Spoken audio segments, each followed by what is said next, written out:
ఓం శాంతి. బ్రహ్మా బాబా అందరిలో యోగ్యతను నింపే కళలో నిష్ణాతుడు, నిపుణుడు. వరదానమిచ్చి యోగ్యులుగా చేయడము, ఈశ్వరీయ సేవలో నిమగ్నం చేయటము బ్రహ్మా బాబా యొక్క విశేషమైన కళ. బాబా కొందరిని వారు భవన నిర్మాణ కళలో ఎలాంటి నిష్ణాతులుగా, నిపుణులుగా చేశారంటే, వారు ఇంత పెద్ద పాండవ భవనము, యోగ భవనము మొదలైన నిర్మాణాలు చేసేశారు. మరికొందరికి లెక్కాచారము యొక్క కళ నేర్పించి, లేక వేగంగా నోట్స్ తీసుకుని వరదానమిచ్చి లేఖాధికారిగా లేక శీఘ్ర లిపుకునిగా తయారు చేశారు. ఎవరైతే ఇంతకు మునుపు ఎప్పుడు స్కూలు లేక కాలేజీలో కూడా ఆ విద్యను చదివి ఉండరో, వారిని చదువుకున్న వారి కంటే అధిక కుశలంగా మరియు అనుభవీలుగా చేసేశారు. ఇది కూడా బాబా యొక్క అద్భుతము.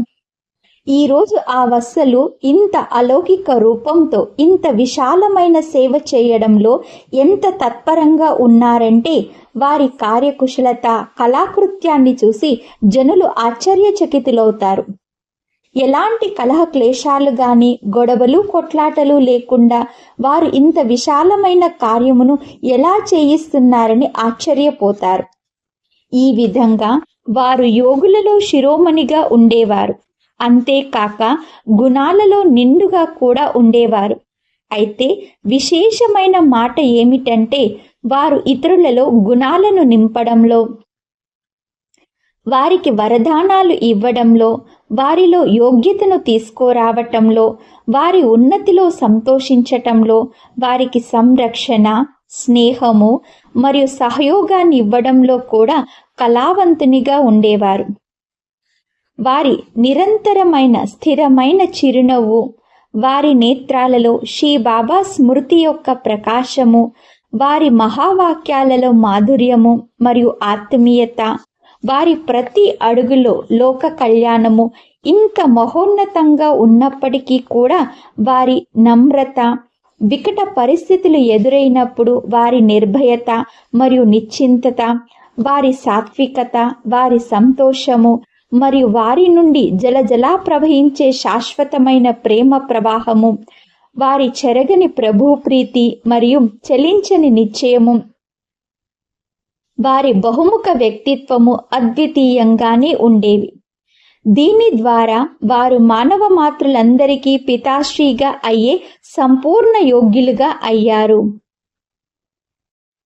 ఇది 1955వ సంవత్సరంలో జరిగిన విషయం. అప్పుడు దాది కుమారికా గారు, రతన్ మోహిని అక్కయ్య మరియు ఆనంద కిషోర్ అన్నయ్య ఫలానా తేదీన ఒక స్టీమరులో మద్రాసు బందర్గాహ్కు వస్తున్నారనే సమాచారము లభించింది. ఆ రోజుల్లో జపాన్లో జరుగుతున్న సమ్మేళనానికి సంబంధించిన పూర్తి సమాచారం మరియు ముద్రణ మొదలైన పనులు బాబా నాకు అప్పగించి ఉండినారు. ఎంత కఠిన పరిస్థితులు ఉండినా ఈశ్వరీయ సేవ కొరకు బాబా నిరంతరము ప్రోత్సాహం ఇచ్చేవారు.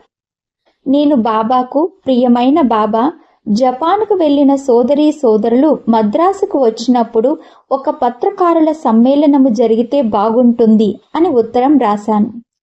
ఆ రోజుల్లో ఈ యజ్ఞము కఠోరమైన ఆర్థిక కష్టాలలో జరుగుతూ ఉండేది. కానీ లెటర్ చేరుకోగానే బాబా నాకు అంగీకార సూచన ఇచ్చి నన్ను మధువనానికి పిలిపించుకున్నారు. నేను మధువనానికి చేరుతూనే నా వద్ద తగినన్ని దుస్తులు లేవనే విషయం బాబాకు తెలిసింది. ఇంత దూరము 4-5 రోజులు నిరంతరంగా యాత్ర చేయగలగాలి మరియు అక్కడికి వెళ్తూనే దుస్తులు శుభ్రం చేసుకునే పని లేకుండా ఆ కార్యాన్ని మంచి రీతిగా నిర్వర్తించగలగాలి.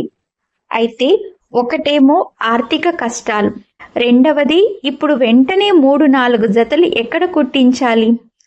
బాబా దుస్తుల స్టాక్ను సంభాళించే సోదరిని పిలిచి, పాత దుస్తుల స్టాక్ నుండి నా కొరకు కొన్ని దుస్తులు వెతికి, ఒకవేళ వాటిలో ఏవైనా ప్యాంట్లు మొదలైనవి లభిస్తే నాకు ఇవ్వమని చెప్పారు. ఆ సోదరి అలాగే చేసింది. నా కొరకు 2 వైట్ ప్యాంట్లు వెతికి తీసింది. ఆ ప్యాంటు నాకు చాలా చిన్నదిగా ఉంది, మడమల కంటే పై వరకే వచ్చింది. కానీ బాబా ఎప్పుడైతే నన్ను బిడ్డ బట్టలు సరిపోయాయా అని అడిగినప్పుడు నేను పరిస్థితులను చూస్తూ సరిపోయాయి బాబా అని చెప్పాను. వాస్తవానికి నాకు ప్యాంటు వేసుకునే అలవాటు కూడా లేదు. నేను నా జీవితంలో అజ్ఞాన కాలంలో కేవలం ఒక రాత్రి, అది కూడా మా పెద్ద సోదరుని వివాహ సమయంలో అతని కోరిక మేరకు వేసుకున్నాను. కానీ ఇది బాబా ఇచ్చారు, అందువలన వరదానంగా అంగీకరించి స్వీకరించాను. ఆ ప్యాంటును కడుపు కంటే చాలా కిందికి తొడుక్కుందామని అనుకున్నాను. ఆబూ నుండి అహ్మదాబాదుకు తరువాత బొంబాయికి చేరుకున్నాను.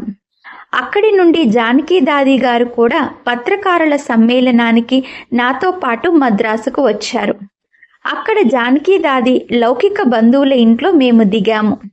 వారి నివాసము అప్పటి ముఖ్యమంత్రి బంగళాకు పక్కన ఉండే భవనంలో ఉండేది కనుక వారి సంబంధం ద్వారా ముఖ్యమంత్రి బంగళా నుండి కేవలం ప్రెస్ వారికి ఫోన్ చేసి ఈరోజు పలానా సమయంలో ప్రెస్ కాన్ఫరెన్స్ జరుగుతుందని చెప్పి వారికి ఏదైనా సందేహం ఉంటే అడిగేందుకు అక్కడి ఫోన్ నంబరే ఇచ్చేశాము. మాకు ఈ విషయం తెలీదు. మేము అమాయకత్వంతో ఆ నంబరు ఇచ్చేశాము. కానీ అన్ని సమాచార పత్రికల సంపాదకీయం వారికి ఇది ముఖ్యమంత్రి బంగ్లా యొక్క ఫోన్ నంబర్ అని తెలుసు. మేము సమ్మేళనం కొరకు సాయంకాల సమయం ఇచ్చాము. ఉదయం 10-11 గంటలకు చేరవలసిన సోదరీ సోదరులు సాయంకాలం ప్రెస్ కాన్ఫరెన్స్ జరిగే సమయం వరకు కూడా రాలేదు. అయినా మేము ప్రెస్ వారి కొరకు ఒక స్టేట్మెంట్ను తయారు చేసి ఉంచాము. ముఖ్యమంత్రి బంగ్లా ఫోన్ నంబర్ వలన చాలామంది రిపోర్టర్లు వచ్చేశారు. మేము వారందరికీ టైప్ చేసిన స్టేట్మెంట్ యొక్క కాపీని ఇచ్చాము. అది అక్కడ ముఖ్య సమాచార పత్రిక అయిన ది హిందూ మరియు ఇతర సమాచార పత్రికలలో ముద్రించబడింది. ఆ తర్వాత మేము బొంబాయికి వచ్చినప్పుడు అక్కడ కూడా రిపోర్టర్లను పిలిపించాము. అక్కడ టైమ్స్ ఆఫ్ ఇండియా యొక్క రిపోర్టర్ని మరియు ఫ్రీ ప్రెస్ జనరల్ యొక్క రిపోర్టర్ కూడా స్టేషన్కు వచ్చారు. అంతేకాక ఇండియన్ ఎక్స్ప్రెస్ వారు వారి పత్రికలో ఫోటో సహితంగా ప్రెస్ ఇంటర్వ్యూను ముద్రించారు. ఈ విధంగా దీని ద్వారా ఈశ్వరీయ సేవ జరిగింది. ఈరోజు ఆ వృత్తాంతంను గురించి ఆలోచిస్తే ఎన్ని కఠిన పరిస్థితులు ఉన్నప్పటికీ ఈశ్వరీయ సేవ కోసం బాబా నిరంతరం ప్రోత్సాహం ఇచ్చేవారని గుర్తుకొస్తుంది. బాబా నిరంతరము పిల్లలు కడుపుకు తినే భోజనం ఖర్చును కూడా మిగిలించి ఈశ్వరీయ సేవలో ఉపయోగించాలి అని చెప్పేవారు. ఈశ్వరీయ సేవ కోసం బాబా ఇంత ప్రేరణ ఇచ్చేవారు. అచ్చా, ఓం శాంతి.